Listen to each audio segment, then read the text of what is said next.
Example number 2.8 question is a slab of material of dielectric constant K has the same area as the plate of a parallel plate capacitor but has a thickness 3/4D where D is the separation of the plates.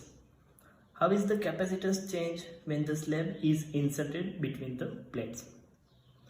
यहाँ पे एक parallel plate capacitor दिया हुआ है जिसकी दो plate के बीच का सेपरेशन डिस्टेंस D दिया हुआ है। क्वेश्चन ये पूछा हुआ है कि इस सेपरेशन डिस्टेंस में अगर 3/4D थिकनेस वाला और K जितना डाइलेक्ट्रिक कांस्टेंट वाला कोई डाइलेक्ट्रिक स्लैब रखा जाए तो इस पैरेलल प्लेट कैपेसिटर के कैपेसिटेंस में क्या चेंज होगा वो हमें फाइंड करना है।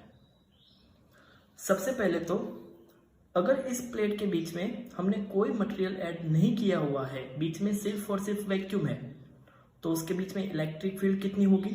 लेट सपोज हम कंसीडर करते हैं कि वो इलेक्ट्रिक फील्ड है E0। तो इलेक्ट्रिक फील्ड का इक्वेशन मैं लिख सकता हूँ E0 equal to V0 divide by D, जहाँ पे V0 दो प्लेट के बीच का पोटेंशियल डिफरेंस है। अब जैसे ही मैंने डाई इलेक्ट्रिक स्लैब यहाँ पे ऐड कर दिया तो जितने एरिया में डाई इलेक्ट्रिक स्लैब होगा उतने एरिया में इलेक्ट्रिक फील्ड चेंज हो जाएगी। तो अब नई इलेक्ट्रिक फील्ड कितनी हो जाएगी, तो नई इलेक्ट्रिक फील्ड हो जाएगा E equal to E0 divide by K, जहाँ पे K इस स्लैब का डाई इलेक्ट्रिक कॉन्स्टेंट है। तो स्लैब ऐड करने के बाद अब हम देखते हैं अब इस दो प्लेट के बीच का पोटेंशियल डिफरेंस कितना है। हम यहाँ पे देख सकते हैं कि D/4 जितने डिस्टेंस पे कुछ नहीं है, मतलब कि वैक्यूम है, और 3D/4 जितने डिस्टेंस पे स्लैब रखा हुआ है। तो हम यहाँ से यहाँ तक और यहाँ से यहाँ तक दो अलग अलग पोटेंशियल का इक्वेशन लिखेंगे और दोनों को ऐड करेंगे।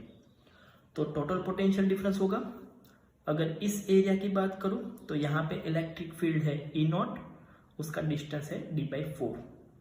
स्लैब की बात करें तो स्लैब वाला जो एरिया है वहां पे इलेक्ट्रिक फील्ड है E और उसका थिकनेस है 3/4D।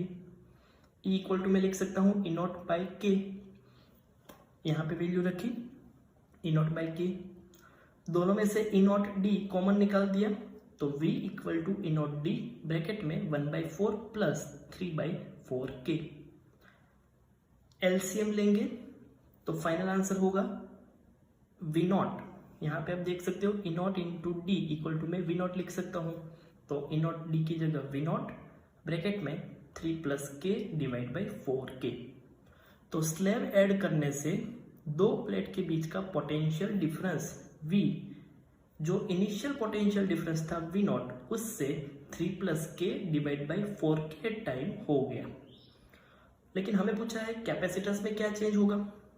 लेट सपोज कैपेसिटर पे पहले चार्ज Q0 था, स्लैब ऐड करने से कैपेसिटर के चार्ज पे कोई चेंज नहीं होता क्योंकि Q0 तो ऑलवेज कांस्टेंट होता है, कैपेसिटर का ऊपर का चार्ज ऑलवेज कांस्टेंट होता है। So Q0 on the plates remain unchange.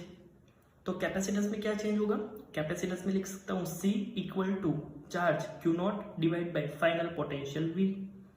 Final potential का equation V equal to V0 bracket में 3 plus K divide by 4K यहाँ पे रखेंगे, तो Q0 divide by V0 3 plus K divide by 4K।